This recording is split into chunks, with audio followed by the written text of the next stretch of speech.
It was the end of a busy day. The engines had been working hard.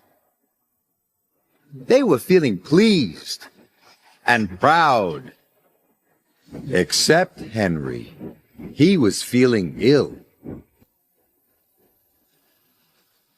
"What's the matter with you, Henry?" Thomas asked. "My boiler's grumbling." "Maybe it's grumbling at you," teased Thomas. "That's not funny," hissed Henry. "You just don't care." But Emily saw that Henry was leaving a puddle of water behind. She was worried. The next morning, Sir Topham Hatt arrived. "Thomas, Percy, Henry, I want you to collect some freight cars and take them to the docks." "Yes, sir," cried Thomas and Percy. Henry watched the engines puff away. He didn't feel well. "Useful engines don't complain," Henry muttered. He was leaving water everywhere as he chuffed towards the coaling plant. When Emily saw this, she was more worried than ever.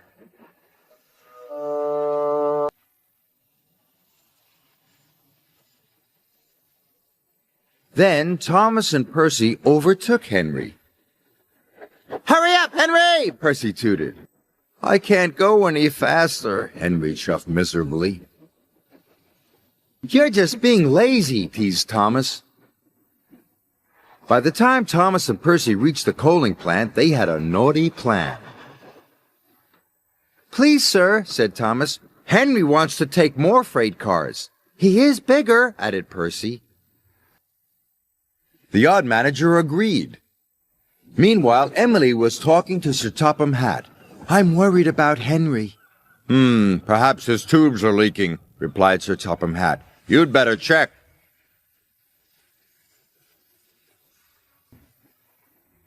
By the time Henry reached the coaling plant, Thomas and Percy had already left. "Why did Thomas and Percy leave me so many freight cars?" moaned Henry. "They know I'm not feeling well." "We'll still have to take them," said his driver. Henry chuffed and puffed and pulled his long line of freight cars.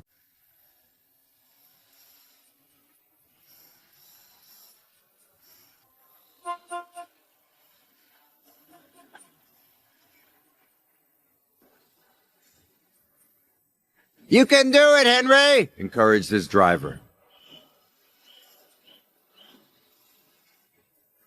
But it was no use. Henry ground to a halt. Just then Emily arrived. "Are you all right, Henry?" "No," moaned Henry. "I'm stuck." Henry's firemen uncoupled the heavy freight cars. Emily changed tracks and then hooked up to Henry. "Oh, thank you, Emily," wheezed Henry.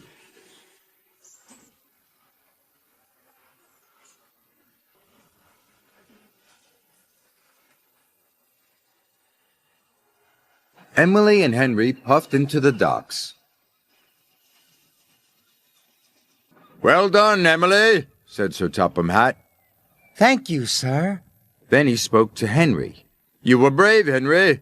You weren't well, but you still tried to pull the heavy freight cars." Thomas and Percy felt ashamed. "We're sorry, Henry," said Thomas. "We didn't think you were really sick," added Percy. "Go back and collect Henry's freight cars," said Sir Topham Hatt sternly. "Yes, sir," whispered Thomas. Soon Henry was mended and back at work. "You're looking so much better," said Emily. "Well, they mended my tubes, but they didn't even look at my brakes, my gauges, my squeaky wheels." Emily smiled. "All in good time, Henry." Poor Henry.